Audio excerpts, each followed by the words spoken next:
Ja,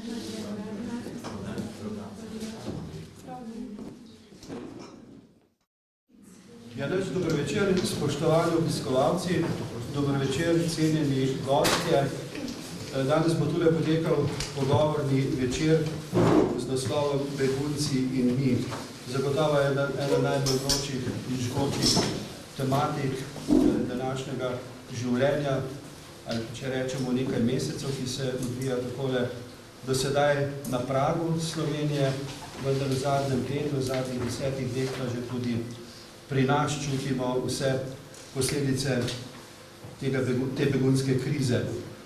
Ta večer danes so pripravili v Mladinskem centru Litija. Za tiste, ki ne veste, Mladinski center vključuje mlado od 15 do 30 let. Glavni fokus je neformalno usposabljanje in vključevanje mladih v različne dejavnosti, zlasti tiste, ki koristijo širši skupnosti. To so njihovi motivi za organizacijo debatnega večera. In pa seveda drugi organizator je pa društvo A&P, ki je pa letos ustanovila skupina Litijano in se ukvarja s humanitarno in preventivno dejavnostjo.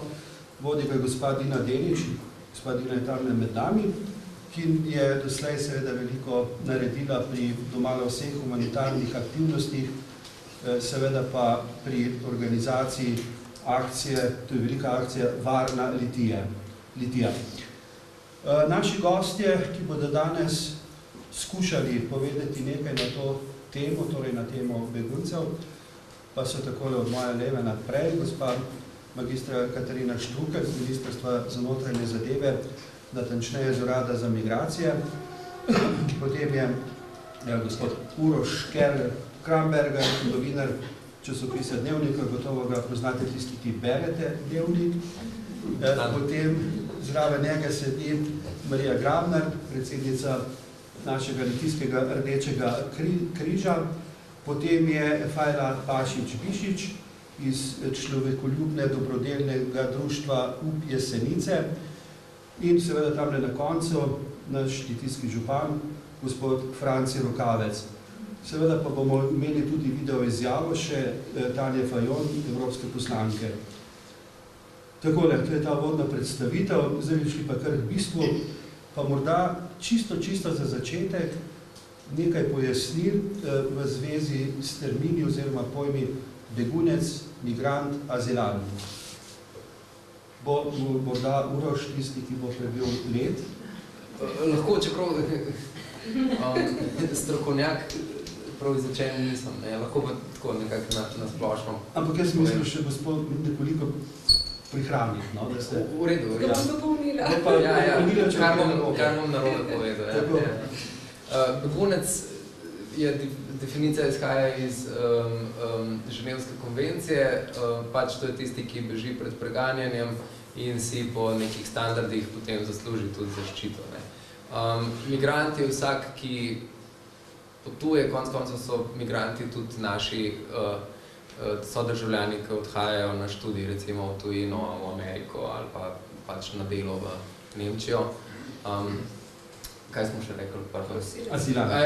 Prosilec za azil pa je tisti, ki pride v državo in reče, jaz sem v moji državi preganjan, ne moram se vrniti v svojo državo in prosi za zaščito in si želi, da bi ostal v tisti državi, v kateri prosi za zaščito. So to v redu definicije? V redu. Je še kaj za dodati? Razumljivo, ne. Še kaj za dodati? Še kakšna kategorija morda tukaj? Ne, ilegalni, to več mogoče. Da je pa pač to tista oseba, ki je v Sloveniji brez vsakih papirjev in zato je pač to ilegalni tujec, nima urejenega bivanja. Pa kategorija oseb, ki jih zdaj verjetno slišite v zadnjih dnevih, no, to so pa osebe, ki bi bil izdan sklep, s katerim jim dovolimo zadrževanje na območju Republike Slovenije. To je pa ta kategorija, ki smo jo zdaj nameščali Rogatec pa Gornjo Radgono, to so v bistvu osebe, ki jih ne moreš vrniti v matično državo, nestaljiva kategorija, ne prosijo pa tudi za azil oziroma mednarodno zaščito. O tej kategoriji se veliko govorimo za to. No, se tu se hotel vprašati, se v tem trenutku ve, katere kategorije prihajajo v Evropo? Ja, ve se, seveda se ve. V Sloveniji se ve, ker pač takoj že ob samem sprejemu v na meji se pač dela na nek način, tako po domači, triaža, ne, in se vidi tisti, ki zaprosijo za mednarodno zaščito, pridejo v azilni dom, kjer jih pač nastanimo, ne. Ilegalni tujce se vrača po sporazumu, ali se pač jih nastanjuje v center za tujce, ne, pa imamo pa še to z dopustitvijo zadrževanja, te se pa zdaj pač nameščalo v nastanitvene centre. Zdaj, seveda, tle je pa najvažnejše to, ne, vzroki, ne. Zakaj se pravzaprav nekdo odloči, da gre neznano ali pa znano se kakorkoli, ne, na to težko pot, polno preizkušnjo, trpljenje in tako naprej. Uroš, vi ste spremljali begunce v Afriki, vi poznate to, poznate to, verjetno poznate tudi begunce z Bližnjega vzhoda in še kje. Ja, mogoče bi se... Morda, če se dotaknemo nekaj teh vzrokov. Mogoče bi se bilo bolj zdaj omejiti na te, ki zdaj prihajajo, no? Ker v globalnem smislu je vzrokov ogromno, ampak v principu je pa vedno enaka. Ne? To so ljudje, ki ugotovijo, da doma je življenje nevzdržno. Ne? Sej raziskave so sicer pokazale, ne, da ljudje zelo dolg pa zelo veliko zdržijo. Ne grejo kar tako dom. Ne? Grejo še ko v bistvu ugotovijo, da sami, ali pa še bolj pač, da so njihove družine ogrožene. V glavnem so to pač ljudje, ki imajo otroke. In potem bodisi sami grejo za to, da bi lahko domov pošiljali denar, ne, s katerim se da neko varnost pridobiti, ne, kadar je pač gre res za čisto pravo vojno, potem pa kar vsi grejo. Ne. In je pa tako, ne, vojna ni enoznačna, to ni tako, da, mislim, jaz sicer nisem nikoli pač doživel čisto prave vojne, ampak kakor pripovedujejo, kakor poznamo, ne, je tako, da v bistvu so v mestu to obdobja, ko se da biti v vojni, ne, potem so območja, kjer se da biti, potem so, mislim, zelo nianse prehajajo kar zvezno nekako, ne, in v bistvu se potem, nazadnje se vsak sam odloči, kdaj bo šel, ne, ampak vsekakor takrat, kadar postane življenje nevzdržno. Ne. Tako da vzrok, zdaj, izvorni vzrok je to, da ljudje ne more več ostati tam, kjer so. Zdaj pa, če govorimo pa o tej konkretni situaciji, je pa vzrok seveda vojna v Siriji, vojna v Iraku, ki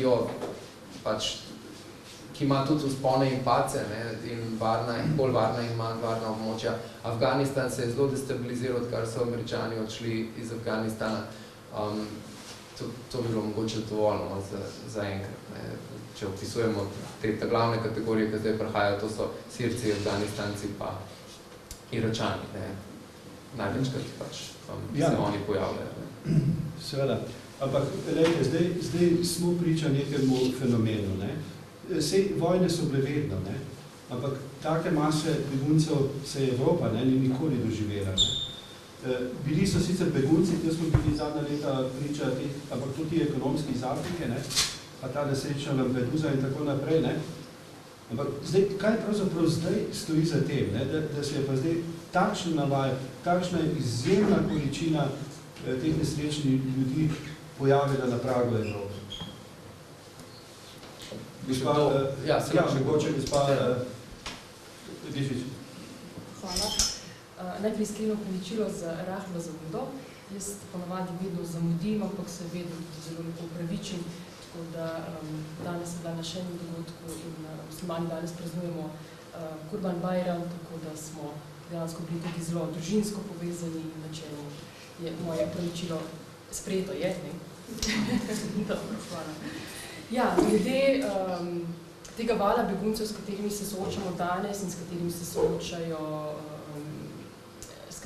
evropske države, je nekaj, kar smo lahko pričakovali že zdavnaj. Zakaj pa ravno zdaj? Zato, ker so dobili povabilo. Nikoli do zdaj jih noben politik ni tako javno povabil in tako javno jim dal vedeti, da se bodo v njihovi deželi počutili varno in da če bodo zaprosili za status begunca oziroma za azil, da ga bodo tudi dobili. Skratka, temu klicu so se oni tudi odzvali in načeloma je to tista politika, ki jo zdaj nosimo vse evropske države. Evropske države, Evropa kot celina ima dejansko izredno stabilno zaščito, socialno zaščito in ljudje bežijo tja, kjer se bodo počutili varno. Ljudje iščejo mir, iščejo obenem pa tudi svoja socialna omrežja, svoje družinske člane, svoje prijateljstva, okolje, kjer se bodo počutili sprejete in pa dobrodošle. Zakaj? Zato, ker je te ljudi potem tudi tam najlažje integrirati. Jaz si ne predstavljam vala beguncev, ki bi ga morala sprejeti nekatera država, v kateri pa se oni ne bi počutili dobrodošle. Po drugi strani pa se njihova zgodba s tem, ko oni dosežejo Evropo, ne konča. Ravno takrat se ta njihov boj za preživetje šele začne. Mi si želimo teh ljudi, vsaj jaz osebno, in ko na protestih držimo plakate Welcome Refugees, to je 2 minuti dela. Ne? Njihova integracija pa bo trajala leta in leta in načeloma bo vsaj tista prva generacija beguncev v Evropi zelo životarila. To bodo prejemniki socialnih pomoči, živeli bodo izredno težkih življenjskih okoliščinah.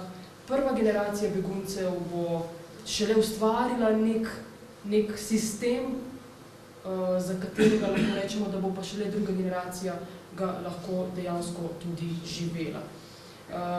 Begunci v Evropi so načrtno poslani. To se moramo zavedati tega. Zakaj je temu tako? Tu so razne politične igre, ki so dale vedeti, da je treba vzpostaviti kaos, ampak z valom beguncev se bo vzpostavil tudi kaos pri nas. Zakaj? Zato, ker je ta val preobsežen, zato, ker je predinamičen in zato, ker so medkulturne razlike tako zelo velike. In docela zgrešeno je, da si zatiskamo oči, da ne želimo prevzeti odgovornosti, da si ne želimo teh ljudi v naših okoljih, kajti verjemite, da ti ljudje so si vstopnico za Evropo že zdavnaj preplačali. Ja, to ste res, seveda. Čeprav morda kaj za dodati izvajanje strani? Ne, se pač strinjam s Frejlo, da v bistvu njihov boj se šele začne. Oni pač sicer v Nemčiji bi govorili tam veliko lažje kot v Sloveniji, ker so pač, tukaj rekla Faila, imajo sorodnike, imajo enklave, imajo država jih je povabila, v Sloveniji vsega tega pač ni. Moja izkušnja iz pač terena, ko smo bili pač v soboto nedeljo na terenu, je prav to, kar pač Faila pravi pokazala. Sprašvali so po socialnih transferih, po tem, kako se bodo integrirali. Oni se pač zavedajo tega, da jih čaka integracija, potem kako hitro pridobijo status, kako hitro pridobijo, kakšen status pridobijo, je to res kar tako kot v Nemčiji stalno prebivanje in potem državljanstvo, pa v Sloveniji je pač to malo drugače, in ko so pač razložila, kako je v Sloveniji, so se bili smejali, sem točno vedela, da jih pač naslednje jutra več ne bo. To je to, kar je pač Faila, da se Faila strinjamo. Jaz sem, če smem vprašati, na kakšen način so oni spodbujeni, da odidejo recimo iz begunskega taborišča v Turčiji ali pa... Ker jaz nisem na nobenega naletu, ko bi rekel, ja, nas so novačili, naj gremo, ne? Razmišljam v tej smeri, da dejansko so se jim odprla neka vrata, za katera se prej so trkali, pa jih nihče ni odprl. To je zelo javno povabilo, da se jih vabi v evropske države, kjer se bodo počutili varne in kjer bo njihova socialna zaščita na najvišji možni ravni, kjer bo tudi ta interakcija z prebivalstvom, z državljani drugih evropskih držav potekala nemoteno in tako naprej. Seveda so to priložnost zgrabili, to je življenjska priložnost za marsikoga. In zdaj, ko so se temu povabilu odzvali, je prav, da jim ne zapiramo vrat, temveč da se pogledamo v oči in se pogovorimo, kako bo za obe strani ta integracija potekala res nemoteno in pa najboljše. Ja, jaz bi tudi še nekaj dodal, oziroma še nekaj bi vprašal. Občutek imam, pa verjetno ne samo jaz, da je ta prvi val beguncev, da niso tako brez denarja ali pa slabo situirani, kajti oni si plačajo, oni dajo ogromno denarja za pot, poleg tega pa imam tudi občutek, da so to izobraženci, ker ko gledamo izjave, domala vsi perfektno govorijo angleško, vendarle, je to tako, gospa Rizič? Ja, seveda. Če govorimo o sirskih beguncih, potem govorimo o državi, ki ni imela zunanjih dolgov in državi, ki je imela zelo dobro vzpostavljeno in socialno zaščito in zelo visok standard življenjski. Potem pa se je nekdo spomnil, da pa to ni prav, oziroma da je treba vzpostaviti neke demokratične vrednote in z vzpostavljanjem demokratičnih vrednot demokracije se je potem vzpostavljal kaos, se je sejala smrt in visoko ceno so plačali najbolj nedolžni ljudje. Kaj je bilo izredno pomembno? Izredno pomembno je bilo to, da je bilo treba te ljudi informirati, da njihova država ni v redu, da ne gre za kršenje človekovih pravic, da je treba vzpostaviti drugačen sistem vladanja in tako naprej. Ljudje načeloma so se temu tako odzvali, da so dejansko začeli razmišljati o poti v Evropo, kajti boriti se za nekaj, kar bo trajalo leta in leta, kjer je tvoje življenje ogroženo in niti ne veš, za koga se boriš, kajti tam je zdaj kar nekaj teh vladnih sistemov in režimov, enostavno so si želeli nekega mirnega življenja, ki pa ga lahko dejansko nadaljujejo samo v Evropi. Gre za izobražene ljudi, gre za ljudi, ki z nekimi finančnimi budžeti oziroma proračuni niso imeli težav in s temi so si kupili vozovnico za Evropo, kar pa ne pomeni, da bodo takšno življenje živeli tudi v Evropi. Jaz te predlagam, da bi si pogledali video izjavo Tanje Fajon, evropske poslanke, mogoče bo dobro tam, da če boste ugasnili, da se bo ne videlo. Lepo pozdravljeni. Žal mi je, da se vam ne morem pridružiti v živo pri tem še kako aktualnem pogovoru o tematiki, ki spada v moje neposredno delovno področje v Evropskem parlamentu. Me pa seveda zadeva tudi osebno, kot državljanko. Ogledala sem si slovenske zbirne in namestitvene centre, dogajanje na meji in policijskih postajah in tako pridobila tudi del neposredne slike in izkušnje begunske krize. Na kratko lahko rečem, da sem zadovoljna z delom vseh institucij, organizacij in prostovoljcev, ki so za migrante zelo dostojno poskrbeli. V tem trenutku ne moremo napovedati, kaj se bo v Sloveniji dogajalo v prihodnjih dneh. Dejstvo pa je, da bo v Evropi in s tem tudi pri nas prišlo do sprememb. A priliv migrantov ne bo vzrok za te spremembe, nasprotno. Migranti v Evropski uniji so posledica evropske demografske slike in s tem povezanimi potrebami po delovni sili, so pa tudi posledica dosedanjega delovanja Evropske unije. Pri tem mislim tako na vsesplošni napredek, ki ga je naredila Unija v zgodovini svojega povezovanja, kot tudi na njene napake oziroma pomanjkljivosti. Odziv Unije na begunsko krizo se je izkazal kot prepočasen, pomanjkljiv in neenoten.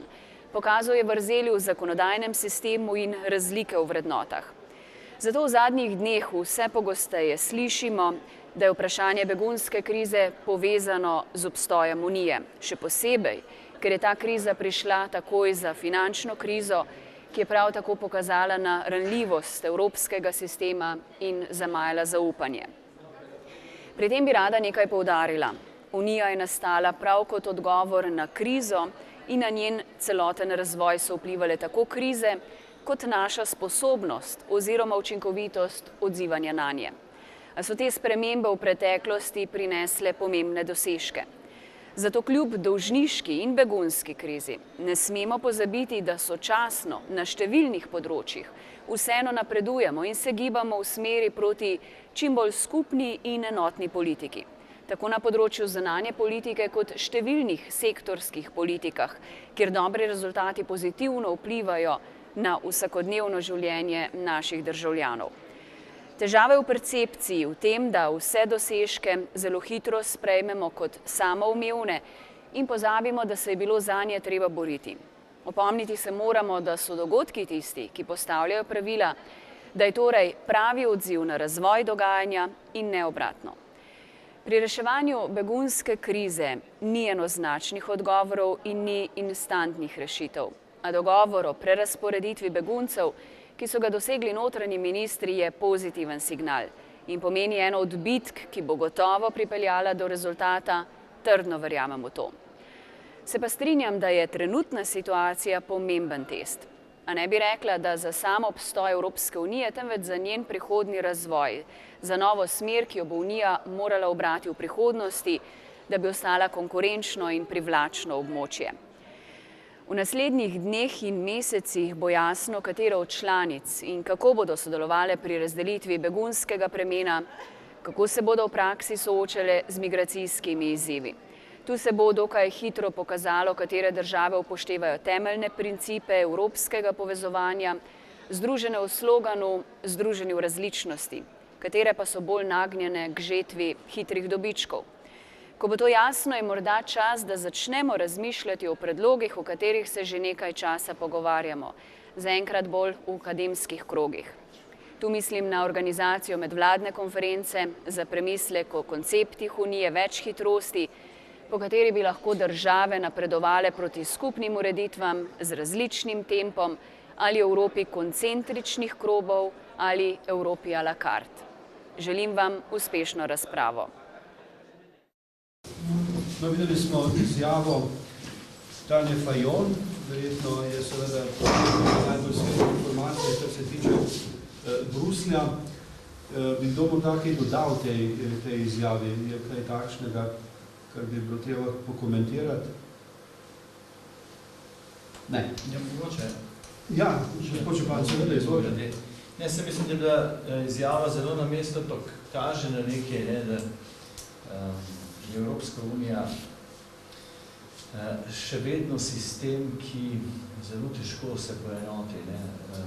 Vsaj pri tej begunski problematiki vidimo, da toliko različnosti in toliko tudi različnih računic posameznih članic, ki skoraj da bi rekli vsaka članica svoja računica in dejansko Evropska unija kliče po eni bolj sistematski rešitvi, ki bo bolj generalno stvari lahko usmerjala.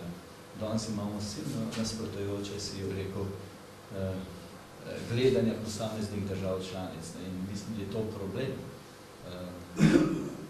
Imeli smo različno gledanje pri dolžniški krizi in tudi različne računice posameznih držav članic in isto se ponavlja tudi pri begunski krizi. Hvala lepa. Zagotovo, ja. Zdaj, a ta begunska kriza pomeni destabilizacijo Evrope? Kolega Uroš.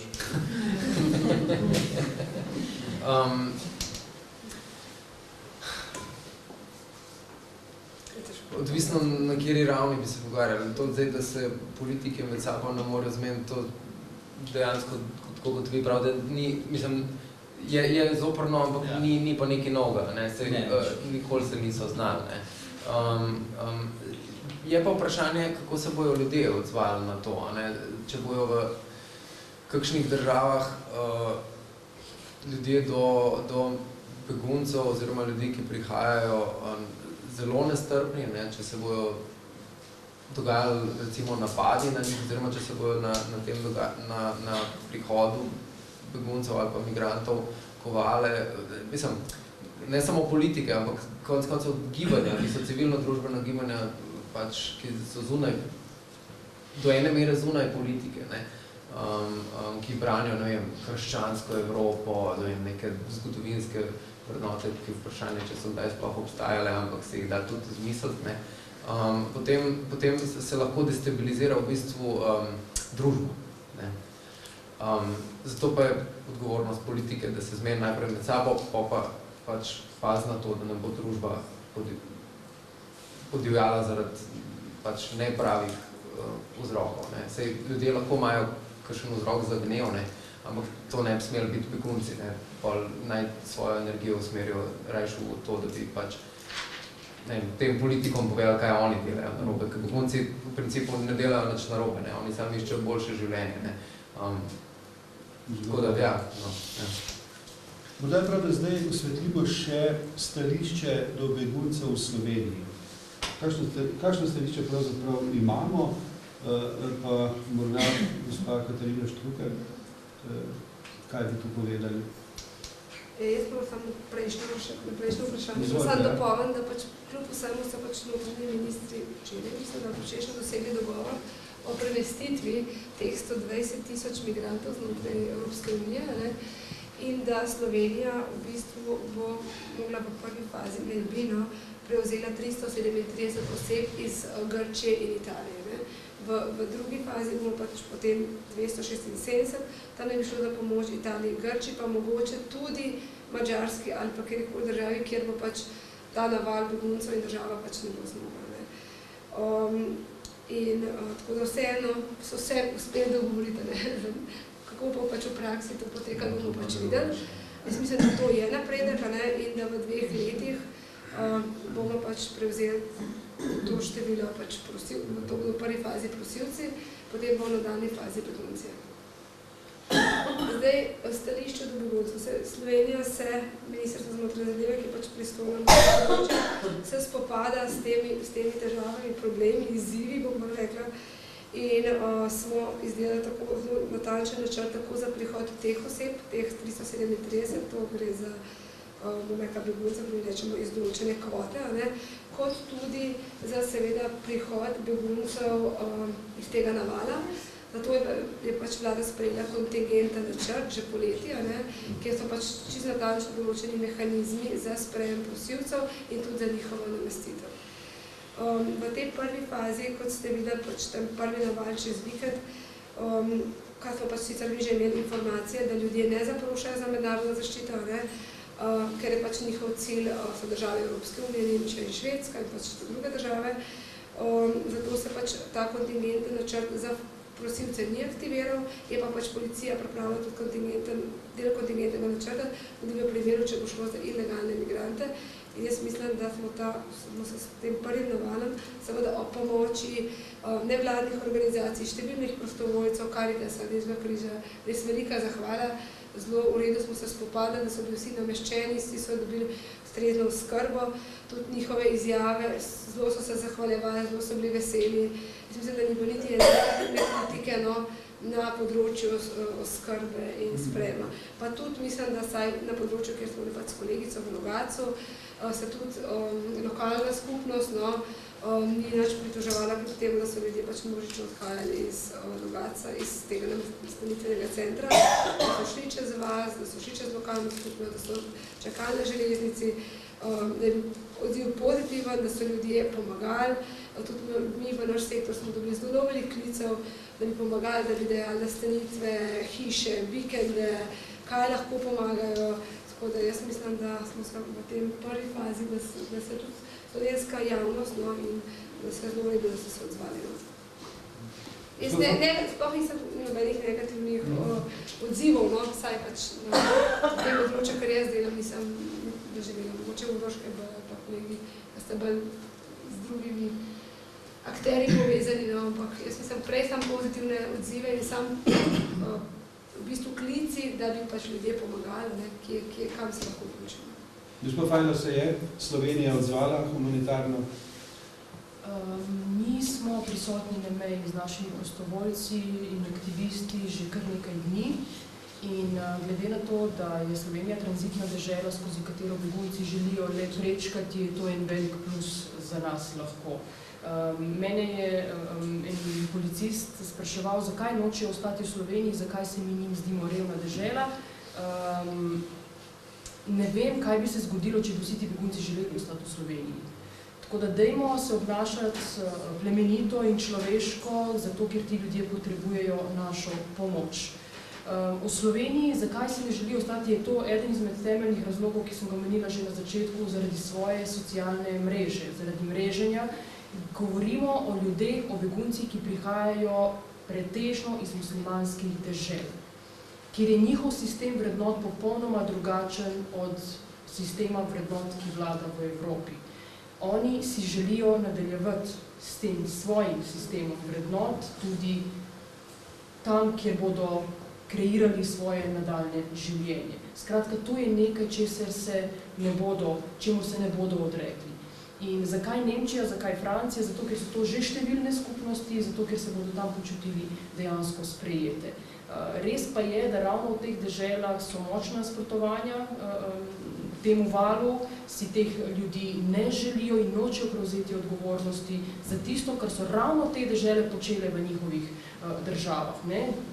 Bodimo iskreni, poglejmo si v oči in povejmo, da smo bili dejavni pri kolonizaciji afriških dežel, da smo sodelovali pri napadu na Libijo, na Irak, v zvezi NATO in tako naprej. Skratka, podoba Evrope se spreminja in begunci bodo podrli marsikateri evropski sistem in evropski režim. Trenutne azilne politike, ki vladajo v teh deželah, so take politike resne, profesionalne, izredno disciplinirane, ampak te politike vladajo za redne in urejene razmere. Zdaj govorimo o izrednih razmerah. In na naših vratih je bilo mogoče nekaj tisoč beguncev, govorimo o milijonih, ki bodo še prihajali in ki bo potrebno oskrbeti. Kar jaz apeliram na Slovenijo in na Slovence pa je, in prosim, da dejansko nihče, ne skupina, ne posameznik, ne politiki, nihče ne prihaja do nikakršnih zaključkov brez interakcije s temi ljudmi. Ne, zelo zlahka je pisati komentarje iz svojega fotelja, ne, iz udobnih naslonjačev in tako naprej. Stanje na meji pa je popolnoma drugačno. Nihče se ne bo obrnil stran od sirskega otroka in nihče ne bo odrekel pomoči, ko je za to zaprošen. Torej, ta interakcija, tega močno pogrešam in pa po drugi strani mi humanitarni delavci in humanitarne organizacije ne bodo mogli reševati tega problema. V sodelovanju z vlado, mi smo že imeli nekaj usklajevalnih sestankov, tudi na ministrstvu in tudi na sestankih nevladnih organizacij, opravljamo odlično nalogo, sodelujemo, sestankujemo, se pogovarjamo, ampak načeloma zanašati se na dobre ljudi in na srca, na njihova odprta srca, ne, da bodo pomagali in pristopili, je mogoče en tak napačen korak. Jaz pričakujem tukaj veliko več interakcije z vsemi vpletenimi in prepričana sem, da lahko to pot, ki jo bodo begunci prehodili skozi Slovenijo, prehodijo dostojanstveno in da smo lahko potem na to tudi ponosni. Hvala. Uroš, morda še vi z vašega vidika, Slovenija in seveda odnos do beguncev. Ja, mogoče bi se samo navezal, no, pa da ne bi slučajno zveneli kaj narobe, ampak ko govorimo o različnih vrednotah, ne, mogoče bi se bo smiselno pogovarjati o rangu različnosti vrednot. Ne. Zdaj, tako zelo izpostavljeno je recimo izpostavljanje antagonizem recimo med nami tukaj, ne, recimo, da imamo mi ene skupne vrednote, pa med vrednotami islamske države, ne, to je skrajni primer, ne, pač.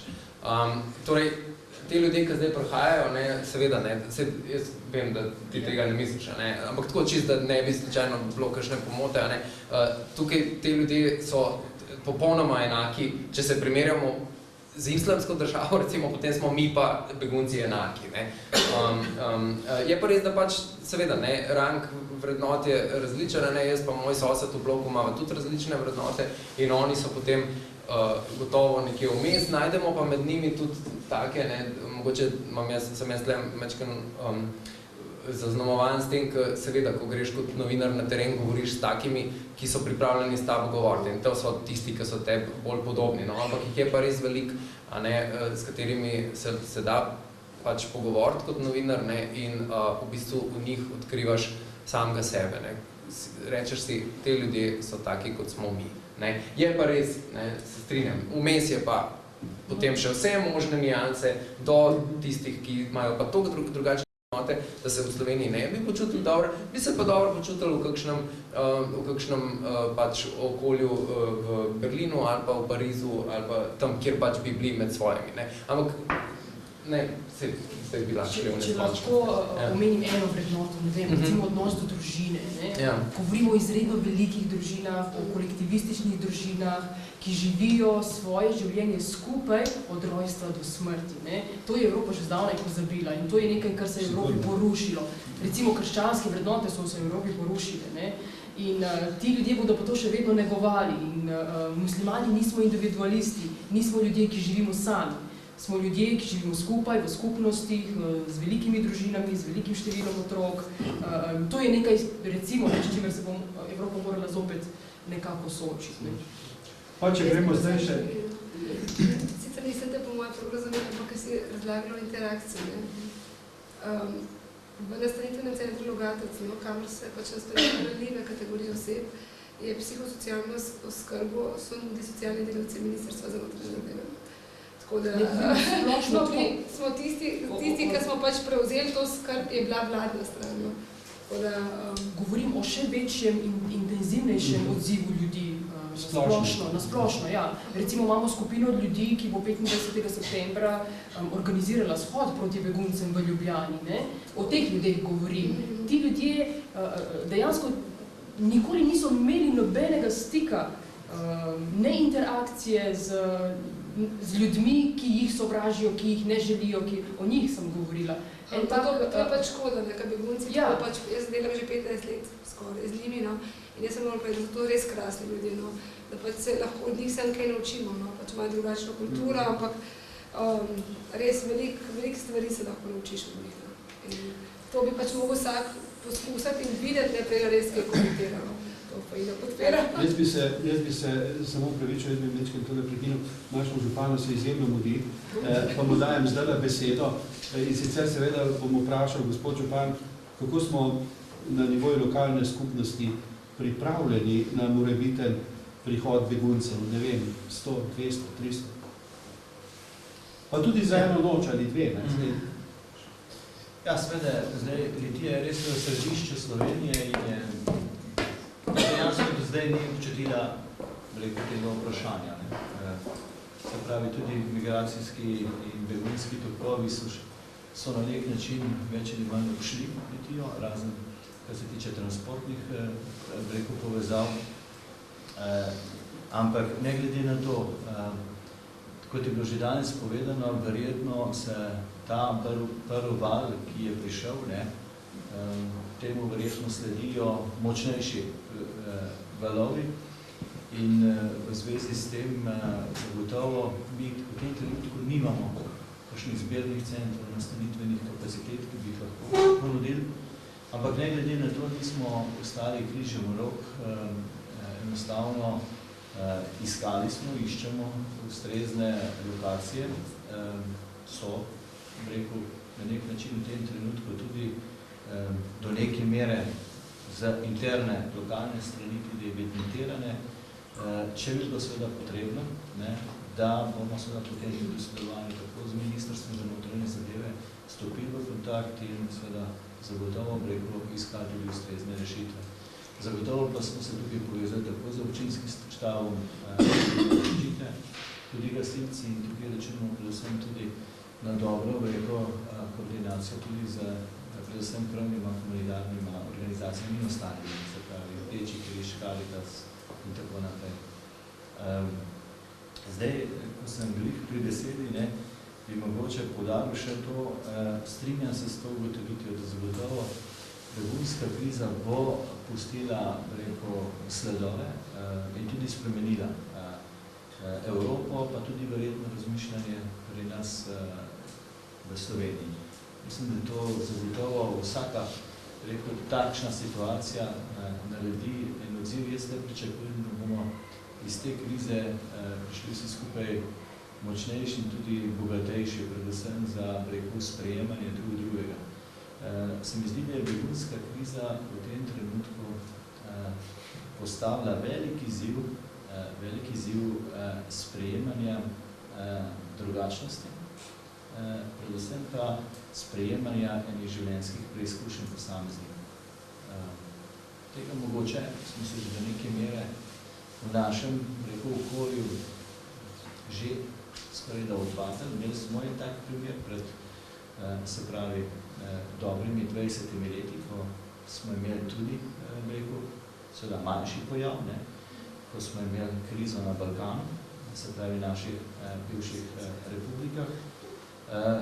Vendar to se hitro pozabi in zdaj smo spet pred eno pomembno preizkušnjo. Hvala lepa, gospod župan. Z nami je tudi predsednica Rdečega križa Litije, gospa Marija Grabnar, seveda ena od ključnih humanitarnih organizacij tule pri nas, poleg Karitasa. Pa morda, gospa Marija, zdaj, kako se pripravljate na to krizo? Jaz bi poudarila, da je Rdeči križ Slovenije predvsem humanitarna organizacija, ki se bo povezala oziroma se že povezuje z vsemi nevladnimi organizacijami in v tem trenutku deluje predvsem v dveh smereh.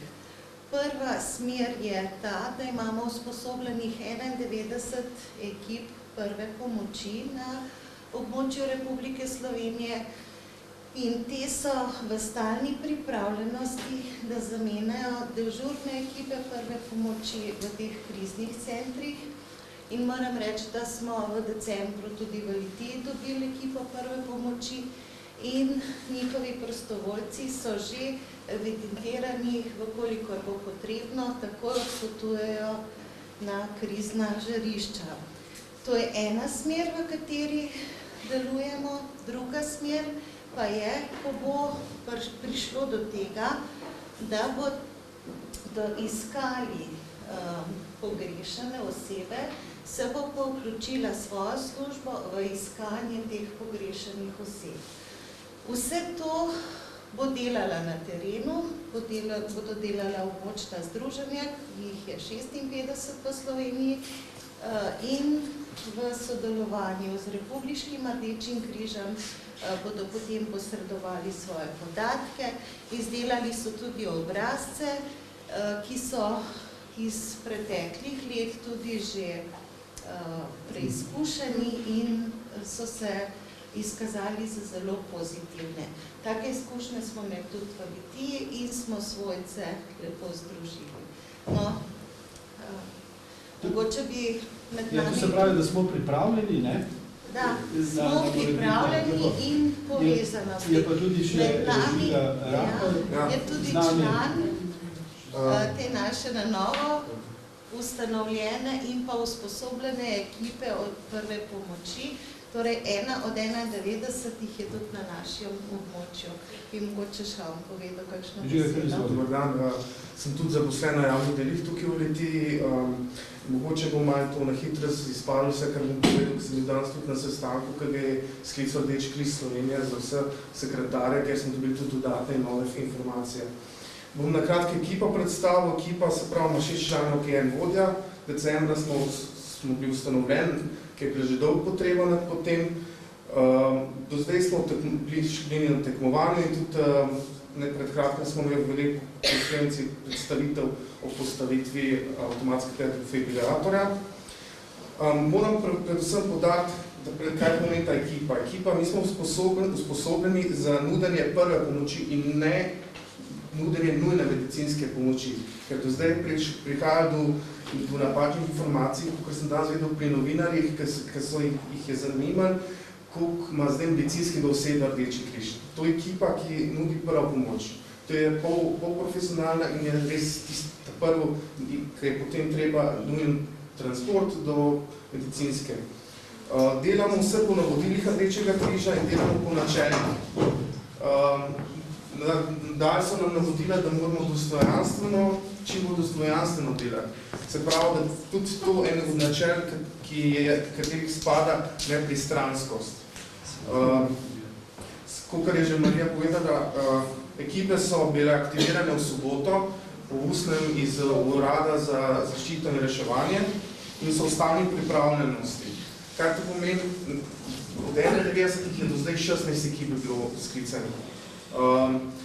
To pa, da smo pripravljenosti, pa pomeni to, da so danes že recimo v Brežicah napovedali, da prihaja 1000 beguncev, a se pa je skazali, da so verjetno drugo pot šli.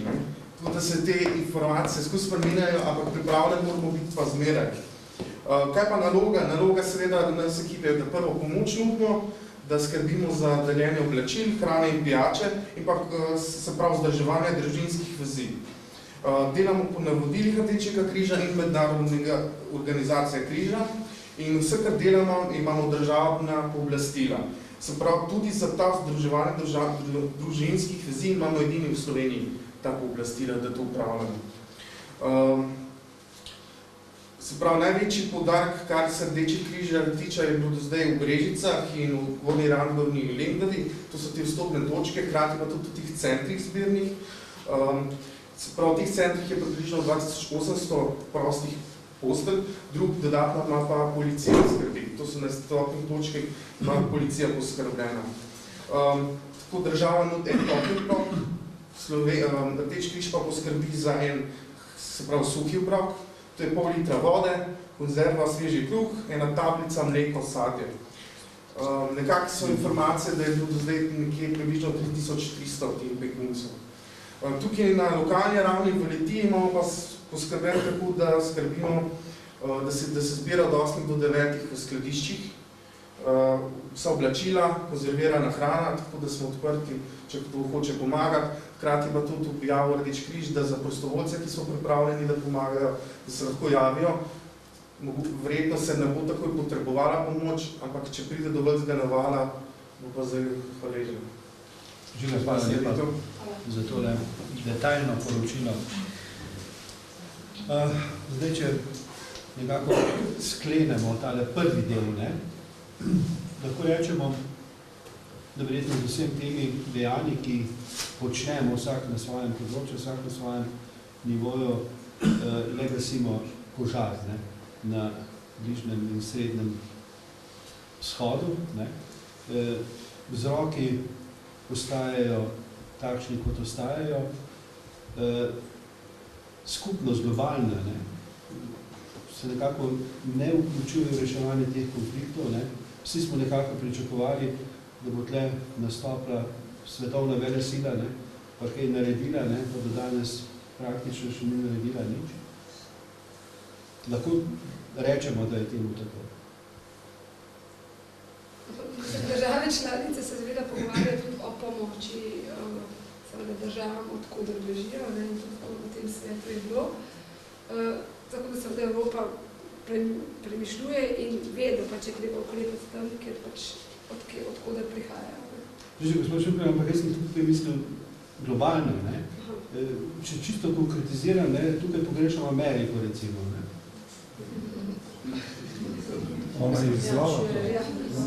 To je zelo težko razumeti, kaj se dogaja, ampak potem je tukaj še Rusija, ki zdaj, recimo, se angažira v Siriji, ampak vprašanje na kakšen način, noben čisto dobro ne razumem. Ne vem, tle bi rabila enega strokovnjaka za pač takšno globalno vprašanje, kot ti nakazujete. Se pa verjetno strinjate, da je to izjemno večplasten problem. Sej danes bi se lahko dotaknili tudi ekonomske problematike, ki jo bo povzročila zagotovo ta begunska kriza na različnih nivojih, ampak seveda to bilo pa že preveč. Kar se tiče, v katere države bi lahko šli, ja, res je, velikih je šlo v Turčijo, velikih je šlo tudi v Libanon. Libanon je kar kompleksna država, ampak v glavnem, tudi v Jordanijo so šli. Saudska Arabija, zdaj v zadnjem času se je to vprašanje postavilo, zakaj jih ne vzamejo, oziroma pač te bogatejše države. V Saudski Arabiji so ravno dali neko statistiko ven, so se odzvali na to, so rekli, da so jih kar veliko vzeli, je pa res, da je zdaj težko to pač preverjati, ker so pa ta država in lahko rečejo, kar hočejo. Ampak dejstvo je, da, mislim, jaz bi tako rekel, da kar se tiče, vi ste rekli, zakaj ne grejo tja, kjer bi se boljš integrirali, ali pa bolj spadali. Jaz imam občutek, da tele grejo v Evropo zato, ker se oni počutijo tako dobro v Evropi, tako jim je nekako blizu to, kar je Evropa. Tisto okolje tam jim pa ne paše. Zato, ker je lahko zelo zoprno.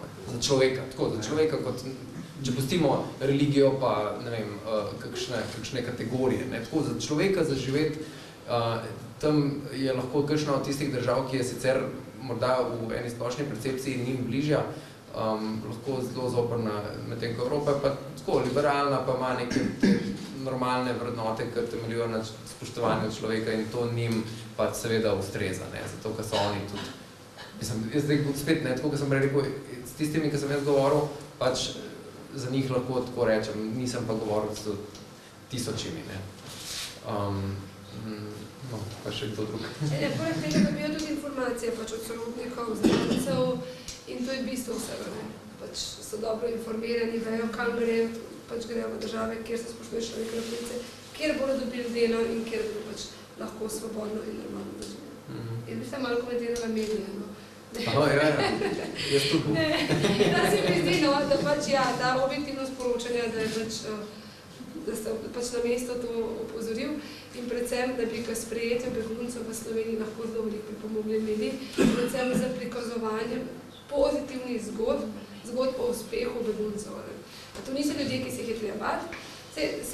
Mislim, da premik je že bil, no, da je bil v letošnjem letu, da sta pač 2 ali 3 zgodbe zelo tako uspešnih beguncev. Sploh pa je, da imamo zlatega maturanta, da smo tudi mi v našem sektorju zelo ponosni na njega. Sicer se je vse sam prislužil, no, ampak dejansko pač, sicer so tudi naši svetovalci pomagali, ampak da so to nekateri, ki so prišli kot mladoletniki brez spremstva, vsaj njih moramo še posebej izpostaviti, no, da so bili to otroci, ki so prišli brez ničesar, ki niso znali slovenskega jezika in da so se v 2-3 letih, mislim, tako so se pač upisali v srednje šole, pravim, eden je zlati maturant bil, da hodijo na fakulteto in da so tu ljudje, od katerih se lahko samo kaj naučimo. No. In te zgodbe je treba zelo, mislim, se mi zdi, da je to treba ljudem povedati, no. In da to bo pripomoglo k temu, da se pač ljudem in bomo to lažje sprejeli. Vam, spoštovani gostje, pa hvala za vaše razmišljanja, za vaše pojasnila, za vaše razlage. Sem prepričan, da ste marsikomu odprli oči vsaj nekoliko bolj. Hvala lepa.